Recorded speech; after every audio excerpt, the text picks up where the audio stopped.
So once again, sa magandang araw po muli sa inyo lahat. Update po tayo, dito po tayo ngayon sa Pandacan area. Dito po yung entry point ng NLEX SLEX Connector Road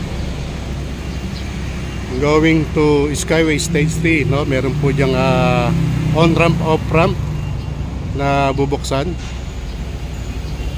So ito po yung update natin, kabayan. At shoutout po sa ating mga kabayang FW sa mampot kayong dako ng mundo. Mabuhay po kayo. At ganun po, shoutout po kay Bossing Peter na South. Shoutout po sa inyo, sa mga kababayan natin yan, no? So kay Marian Gile Camerer, kay Manfred Camerer, kay Cynthia Gail, shoutout po sa inyo. Shoutout po sa ating mga kababayang mga Marcos loyalists. At ganun din po, shoutout din po sa mga DDS supporter na talagang gumagawa ng paraan para hindi matuloy ang impeachment laban kay BP Inday Sara. So ito po yung proyekto, no, na talagang suportado ng ating mahal na Pangulong Bongbong Marcos.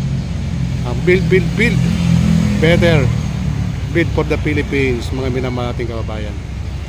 So yun po yung update natin. So takabang na po yung mga poster rito, no. At yan nga po, no, mamaya pasyalan po natin yung mga bahayan na tatamaan ng flyover ng NLEX SLEX Connector Road. So ito po yung tatamaan ng ng Skyway. Ito naman po na project ng NLEX SLEX Connector Road. Oy. So yun nga, no, mga minamahal nating kabayan, ito po yung lugar ng Pandacan na kung saan ito po ang tatamaan ng NLEX SLEX Connector Road, no? So yun po yung dito po nakabang na po yung mga poste diyan po sa kabila ng Santa Mesa, no? So ito po Pasig River. Ito po yung mga dadaanan ng NLEX SLEX Connector Road. So sinisimulan na po sinisimulan na po i-clearing yung mga bahay dito sa gagawing NLEX SLEX Connector Road construction, mga minamahal nating kabayan. So ayan, pansin nyo na ginigiba na ho yung bahay. Ayan, ito po yung kung tawagin, ito po yung lugar ng Aklan. Ito yung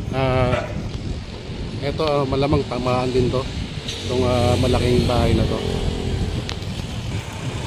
So ito po yung ongoing clearing na malaking kabayan.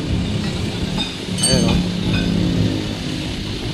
so hindi natin alam kung ito aabutin tong bahay na to. So ang ganda na po yan sa may Tomas Claudio.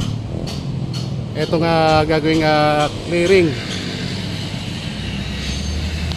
para sa dadaanan ng NLEX SLEX Connector Road.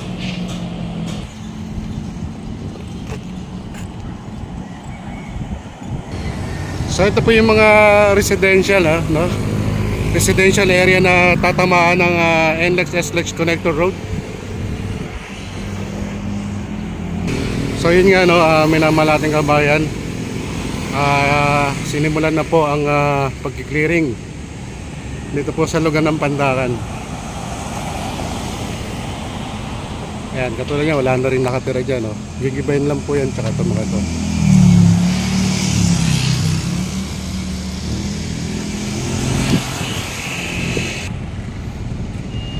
So yun, no, mapapansin nyo, no, ito na po yung update natin sa NLEX SLEX Connector Road, mga minamahal nating kababayan.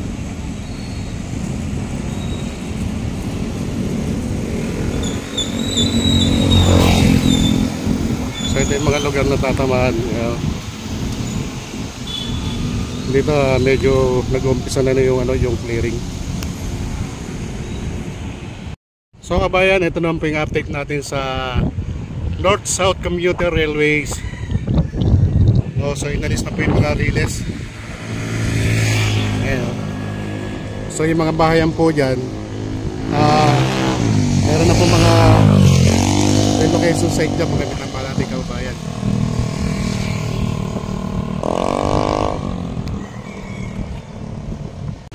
So yun nga po mga minamahal nating kababayan, no? Ito po yung update natin, no? Dito po sa may Pandakan area na patuloy na po nagkakaroon ng clearing operation para sa proyekto ng build. Mga minamahal nating kababayan.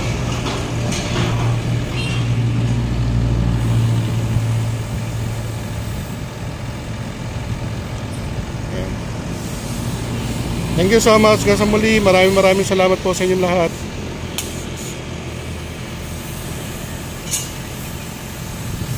So ito yung mga dadaanan, mga minamahal nating kababayan.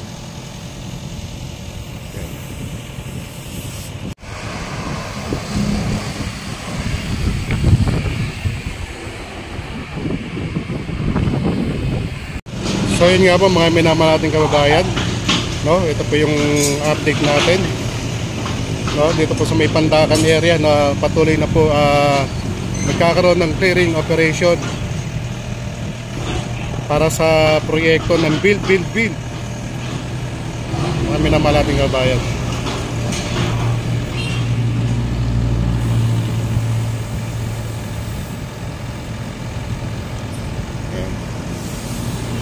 Thank you so much sa muli. Maraming salamat po sa inyong lahat.